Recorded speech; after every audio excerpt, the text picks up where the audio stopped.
Seguimos por acá, mano limpia. Rafael Peñalver, abogado, me acompaña. También Marcelino Millares, combatiente de Playa Girón, líder opositor, están con nosotros aquí. Vamos a hablar un poco ahora de una reciente encuesta del profesor Darío Moreno, de la Universidad Internacional de la Florida, de FIU, y arroja toda una serie de datos interesantes sobre cómo votarían los cubanoamericanos. Ahí está en pantalla, en una presidencial entre Hillary Clinton y Donald Trump. Ahí tienen los números. Aparece Trump 37%, eso es Miami-Dade, en el resto de la Florida ya cambia.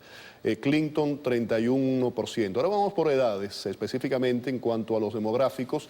Vemos los números 18-35, 36-54 y va ascendiendo hasta mayores de 75 años, y vemos cómo la demografía pues influye directamente en cómo se vota por uno o por otro de los candidatos. Ahora, por fecha de llegada a los Estados Unidos, la misma encuesta, antes del 80, es decir, antes de Mariel, ahí tienen los cubanoamericanos de Miami-Dade votan por Trump 48%, Clinton solamente 16%.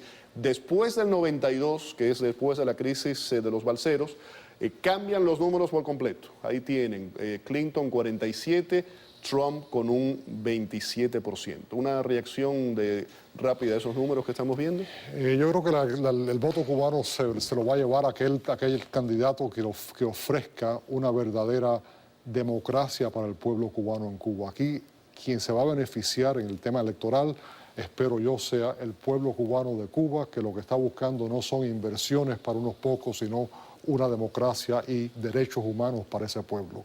El candidato que verdaderamente tenga una conversación con el exilio, con la comunidad cubana de Miami, y ofrezca verdaderas soluciones y soluciones creativas que lleven a Cuba esa democracia. A través de los años hemos visto muchísimos políticos que llegan aquí, van al Versalles, dicen viva Cuba Libre, se toman un café. Eso ya no cuenta. Eso ya no cuenta. Pero bueno, pasó durante mucho tiempo y hacían eso. Vemos los que han cerrado puertas, no pasó nada. Vemos los que han abierto puertas, no pasa nada. ¿Dónde vamos? Ya se ha visto que las cosas, los disfraces, la parte superficial no ha llevado a nada. El cubano ya está cansado de que lo utilicen y está buscando una solución verdadera y permanente para Cuba. Un candidato que seriamente exponga un plan de programa de que si se va a invertir, se invierta con condiciones. Exigir, aprovechar el momento en que está Cuba hoy en día, que está perdiendo el apoyo de Venezuela, de Brasil, y si Estados Unidos va a intervenir como ha intervenido, que intervenga no para tirarle un salvavidas a los Castros, sino para tirarle un salvavidas de esperanza y realidad al pueblo cubano en Cuba. Que ese pueblo cubano ya tiene voto indirecto en Miami. A través de la cantidad de personas que tienen familias, que van y vienen, ya ese pueblo cubano que se siente explotado en Cuba tiene voz en el proceso electoral de Miami. Y Miami va a ser clave. Ese voto cubano va a ser clave en el estado de la Florida este año. Ya ese voto en el año cuando perdió la elección Al Gore fue reacción contra Bush. El cubano se expresó en contra de lo que le hicieron al cubano con el tema de Elián. Esa fotografía de la metralleta del niño Elián abajo de aquella ametralladora, yo por lo menos me sentí, creo que la gran mayoría de los cubanos nos sentimos, que esa ametralladora se me estaba apuntando a mí y que nosotros no nos merecíamos ese trato. Ahí está la imagen, una imagen que le ha dado la vuelta al mundo, y está además el operativo de los agentes, los alguaciles federales, como mencionaba anteriormente, fue la madrugada de un sábado santo. Ahí tienen Donato, si no recuerdo mal, era el nombre del pescador que estaba ahí. Ahí vemos a la agente federal puertorriqueña, no recuerdo el nombre, pero sé que era una puertorriqueña, que es la que se lleva a Elián González por la fuerza de casa de los familiares de la pequeña Habana. Tenían las imágenes. Alan Díaz, un fotógrafo de AP, es el que toma esa fotografía impresionante. Ahí está, que ganó un premio Pulitzer con esa instantánea, y la cara de terror de Elián González. Yo creo que todo cubano se sintió que era Elián González en esa fotografía. Y no nos merecíamos que una ametralladora se le apuntara a ese niño, porque la familia ni el exilio cubano había tomado medidas violentas. Estábamos en desacuerdo. Algunos estábamos estamos en desacuerdo con la postura que había adoptado la familia, pero esa no era la forma de resolver ese problema. A ver, Marcelino, el tema de Hillary Clinton, y ahí estábamos recordando el tema de Lian, y podemos hablar de eso más adelante un poco más a fondo. Clinton es, sin lugar a dudas, una candidata preparada, de eso no hay la menor duda, con una larga trayectoria, no es una política carismática, y eso también se ha probado además, no tiene una gran personalidad, su esposo Bill Clinton sí lo tenía o lo tiene, y su nivel de rechazo hoy día inclusive es altísimo. Perdió con Obama en 2008 cuando todo apuntaba a que Hillary Clinton iba a ser al menos la nominada por el Partido Demócrata, y ahora, lo mencionábamos, el senador por Vermont, Bernie Sanders, le está dando la pelea hasta el final. Sobre lo que decía Rafael, ¿tú crees que sigue siendo hoy día? Él hablaba de la elección del año 2000, Al Gore, George W. Bush, que puede haber sido un voto castigo por lo que había hecho Bill Clinton, y más que Bill Clinton, la que en aquel momento era la procuradora general Janet Reno, que era de aquí de Miami, por cierto. Pero bueno, es una píldora difícil de tragar para muchos cubanos en Miami hoy día, todavía, el tema de Lian y la actitud de los Clinton. Sí, mira, yo me recuerdo que en la primera elección de Obama tuvo la visión de venir aquí a Miami. Me recuerdo que fue el 20 de mayo. El año de las elecciones. Posiblemente ustedes estuvieran en el almuerzo que dio la fundación. Obama tuvo la capacidad o la visión política de venir y reunirse con lo que en aquel momento era el liderazgo del exilio. Y eso yo creo que le dio muchísimos votos dentro de los cubanos, pero tuvo esa visión de venir y sentarse. Y yo me recuerdo que lo primero que dijo, yo quiero escuchar, porque no sabía nada de Cuba, pero el hombre sí escucha, y escuchó. Y de ahí en adelante hubo una serie de gente de aquí de la comunidad que continuamente han sido invitados a Washington. Y el caso de Cuba fue muy importante en la elección de Obama. En este caso va a ser igualmente o más importante todavía. Los dos candidatos, los que sean, tienen que venir aquí a Miami. ¿Pero crees que Lian sigue teniendo un peso todavía en el voto cubano-americano o ya no? La gente se olvida. Por ejemplo, en el caso, a mí me sorprendió mucho el artículo de Fabiola Santiago sobre el tema, porque yo me había olvidado completamente. Yo creo que una de las características de la política es que la memoria es corta, muy corta. Claro, si se empieza a hablar, los candidatos empiezan a hablar del tema y lo resucitan, sí, puede ser un tema también, pudiera ser un tema importante porque fue un tema que afectó a todos los cubanos, fue una cosa muy caliente. Pero no creo que sea... Yo más bien, como decía Rafael, yo más bien miraría hacia el futuro. Yo creo que lo importante para el voto cubano es quién ofrezca más posibilidades de que el problema cubano se resuelva. ¿Cómo se sabe eso? ¿Cómo se sabe quién es esa persona? Bueno, tienen que venir aquí.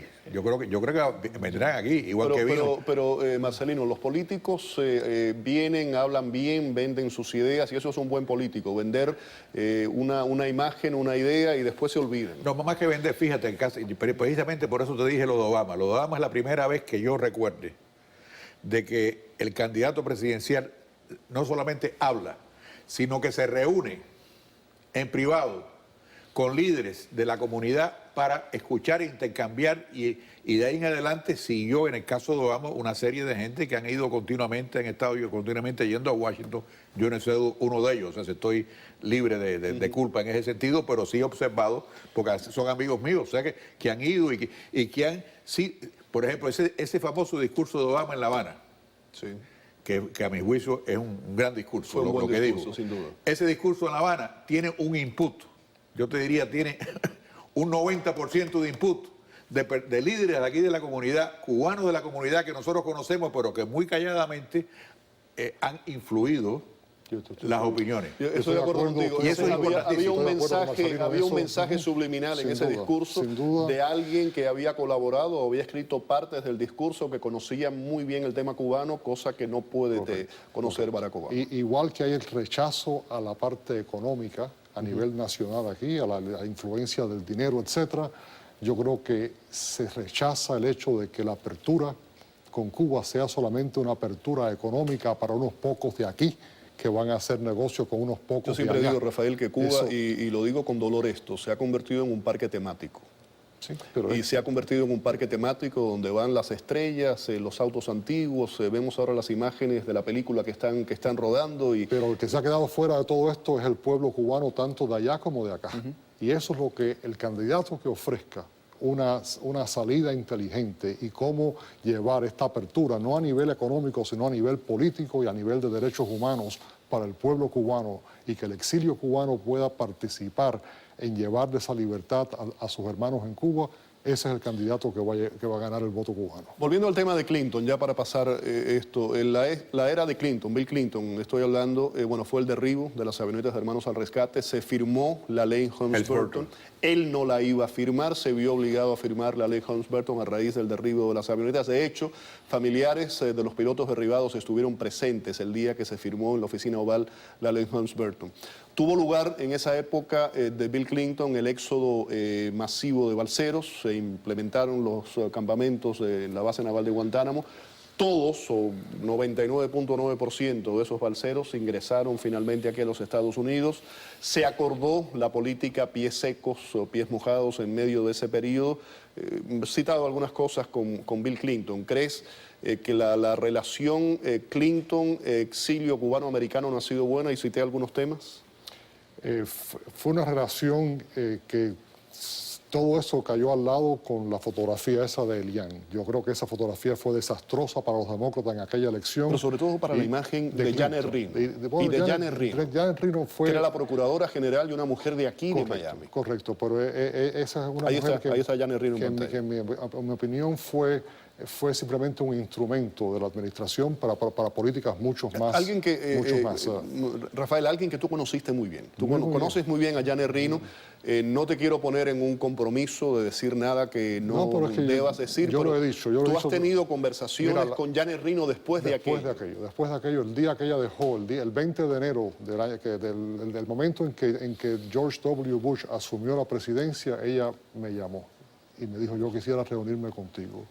Y fue a mi casa la siguiente semana. La llamada fue tarde, ¿no? Te debía haber llamado antes y haber averiguado antes. Ella me llamó 4 horas después de haber salido del Departamento de Justicia. Y estuvo más de 3 horas en mi casa. Y yo no sabía para qué había venido ni para qué me había llamado.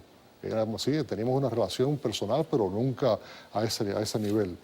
Y al fin, después de que me dice: Rafael, yo quisiera que tú me dijeras exactamente qué es lo que tú sabes del caso de Elian. Pero de nuevo, eso debió haber sido antes. Le digo: pero señor, ¿cómo es posible que usted, que ha sido la fiscal general de los Estados Unidos y que usted fue la que intervino y dirigió esa invasión a la casa de Elian, que usted venga a preguntarme? Y me dice una frase que siempre la recordaré. Dice: en los 8 años en que yo fui la fiscal general de los Estados Unidos, nunca recibí un reporte ni del FBI ni de la CIA sobre Cuba con el que yo pudiera confiar. Así que imagínate tú que la fiscal general no podía confiar en los reportes que recibía sobre el tema de Cuba, ni del FBI ni de la CIA. Algo increíble. ¿Te estaba justificando?